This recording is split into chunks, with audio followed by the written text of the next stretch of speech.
Cuando un piloto asegura haber visto algo, no es un testigo más. Se convierte en un testigo de primera, clase primera A, igual a credibilidad máxima. Así los clasificaba el Ejército del Aire, que era el encargado de investigar cada expediente X. Uno de aquellos tuvo lugar en noviembre de 1979, en el aeropuerto de Manises, en Valencia. Allí ocurrió uno de los incidentes más famosos de la historia OVNI. Un avión con más de 100 personas a bordo hizo un aterrizaje de emergencia por riesgo de colisión con un objeto volador no identificado.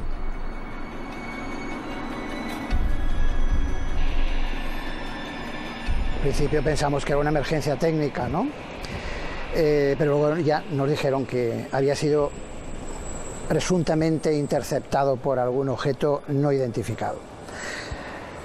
Se pensó, como es lógico al principio, que pudiera ser algún avión militar, probablemente militar, que pudiera haber tenido una cuasi colisión con el avión civil. Esta es parte de la conversación que mantuvieron el piloto de aquel vuelo con la torre de control. Barcelona, TAE 297. TAE 297, dígame. Confirma usted, tenemos algún tráfico próximo a nosotros, a nuestra izquierda, aproximadamente unas 4 o 5 millas.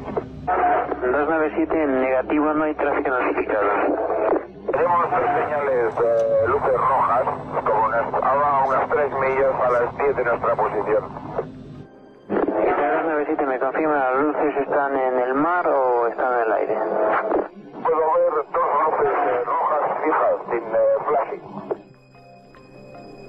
TAE 297, no tenemos ningún tráfico notificado a los alrededores. También hemos llamado a Palma para ver si fuera a nivel 240 inferior y nos ha dicho que no tenían ningún tráfico notificado. Me llamaron los de Aitana y dijeron que detrás de él, que venía un avión para acá, aterrizaje de emergencia, y que llevaba detrás 4 puntos luminosos que le iban siguiendo.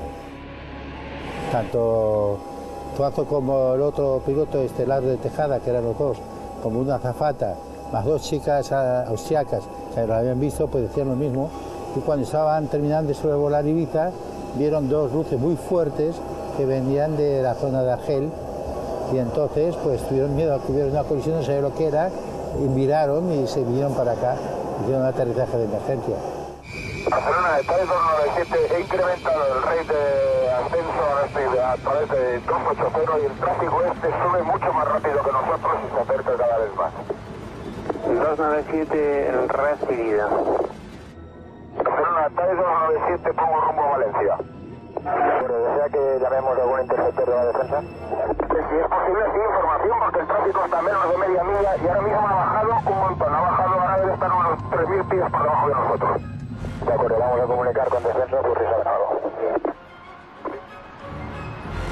Yo me acerqué al avión, a la escalerilla. El piloto casualmente era muy amigo mío, Javier Lerdo, bajó muy afectado y me cuenta que, bueno, pues que había tenido una cuasi colisión con un objeto que no podía identificar, que no era un avión y que no podía identificar, unas luces que se le habían cruzado por delante, le habían incluso, en términos que hablamos nosotros, le ha dado un repaso, se me ha dado un repaso de abajo para arriba, de la derecha a izquierda, y ante el desconocimiento de lo que era aquello y el peligro que pudiera significar, pues tomó tierra con muy buen criterio, decidió tomar tierra aquí en Valencia.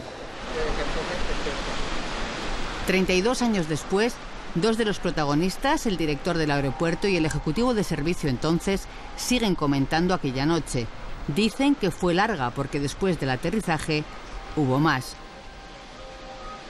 Eran luces, 2 luces blanca-roja aproximadamente, con una cierta intermitencia, y además su desplazamiento en el horizonte era extraño. De una posición quieta a 90 grados en el horizonte, pero en segundos, y volvía a quedarse fijo. O incluso un desplazamiento vertical, también 90 grados en el horizonte, y ahí se quedaba quieta otra vez. Eso no es una forma de moverse, ninguna cosa conocida. Después de casi 20 años de investigaciones, hay quien tiene una hipótesis racional que explique aquella noche del 79.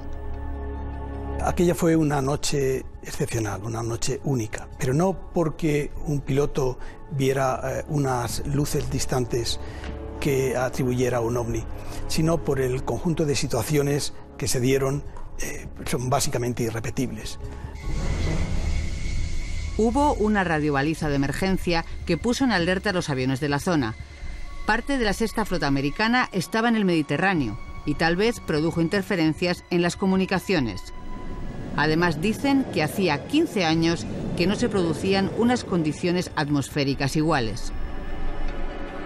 También una limpieza atmosférica, una visibilidad excepcional, las condiciones de inversión térmica, todo esto forma un conjunto irrepetible que pues contribuyó mucho al error de observación del piloto.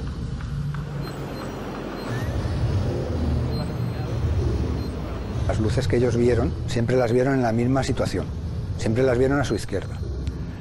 Realmente las luces de una refinería, en concreto las de Escombreras, juntado con las condiciones meteorológicas de aquella noche, que encima había una inversión térmica, digamos, lo que hacía era reflejar las luces de las llamaradas. No son unas llamaradas continuas, sino que hacen pulsaciones, hacen pom, pom, pom, pom, pom, pom, pom. Entonces, ¿qué ocurre? Que una luz que tiene 5 metros pasa a una llamarada de 50. Pum. Es claro, tú imagínate a 80, 100 kilómetros de distancia, ¿qué es lo que ves? Claro, tú ves un puntito luminoso, que de golpe y porrazo se hace 10 veces más grande. Claro, tú piensas que es que se te está acercando. El protocolo habitual era y es el mismo. Cuando hay un objeto en nuestro espacio aéreo sin identificar, se ordena un scramble. O sea, sale un avión militar para reconocerlo. Aquella noche fue un caza F-1.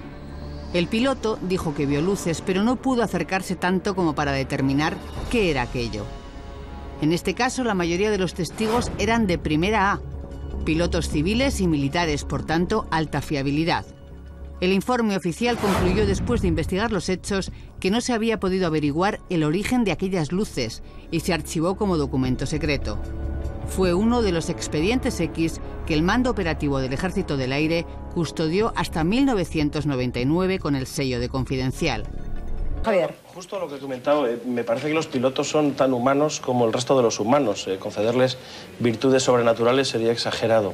Se comprobó, por ejemplo, el Ejército del Aire de Estados Unidos comprobó en la guerra de Corea que más de una tercera parte de los vuelos de intercepción, estamos hablando de situación de guerra, de cazas experimentados norteamericanos, sí, salían contra Venus. O sea, esto no es nada raro, esto pasa. El confundir, un piloto está en una situación en la cual, y muy posiblemente Lerdo de Tejada, en el caso de Manises, hay una investigación exhaustiva que se hizo sobre los muchos ovnis de Manises, porque unos veían unas cosas y otros veían otras, y no todos veían lo mismo. A mí me gustaría que habláramos, había histeria, era una época de histeria, era una época de histeria y de guerra en el Mediterráneo. Era el fin, era la crisis de los rehenes en Irán.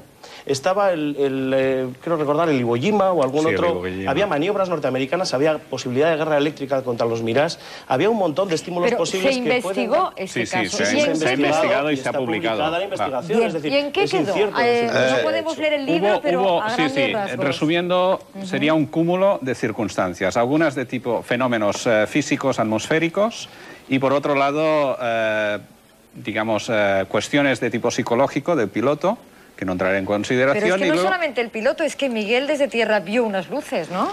Sí, naturalmente. Hay inconsistencias, por ejemplo... Un momento, por favor. Estamos hablando... Luigi, te hemos escuchado con los oídos así de grandes. Vamos a escuchar otras personas, por favor. ¿En qué sentido... Una pregunta para la señora Mella. ¿En qué sentido gira Venus?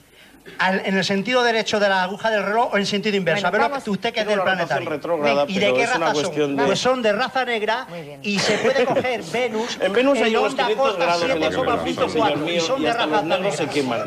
Y gira y da vueltas a la inversa del reloj. Vamos a seguir escuchando a otras personas. A ese asunto... hay una inconsistencia. Por ejemplo, lo comentaba muy bien el señor Morlán, el director del aeropuerto en la época. Lo hemos oído en la cinta. Lerdo Tejada, el vuelo, el TAE, está diciendo, bueno, tengo un tráfico yo aquí que estoy viendo. Y el radar de la torre le dice, no veo tal tráfico. Es decir, primero hay una visión desde parte del avión de esa luz. Y no hay radar.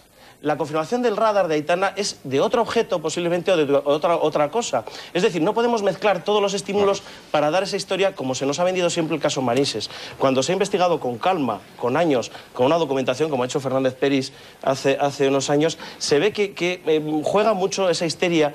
Todos querían ver un ovni y todos lo vieron. Es decir, cuando uno le dice a un operador de radar, más en esta época en que los radar tenían muchos fantasmas, eran sistemas no tan informatizados como los actuales usados. Cuando uno le dice a un operador de radar si ve un tráfico extraño, si ve un ovni, en definitiva, por supuesto que va a encontrar un ovni. Bien estimulado. Aún admitiendo que en ese caso de Manises... Un segundo, Miguel. Un segundito. Sí. Bueno, primero, que no había radar entonces en Manises.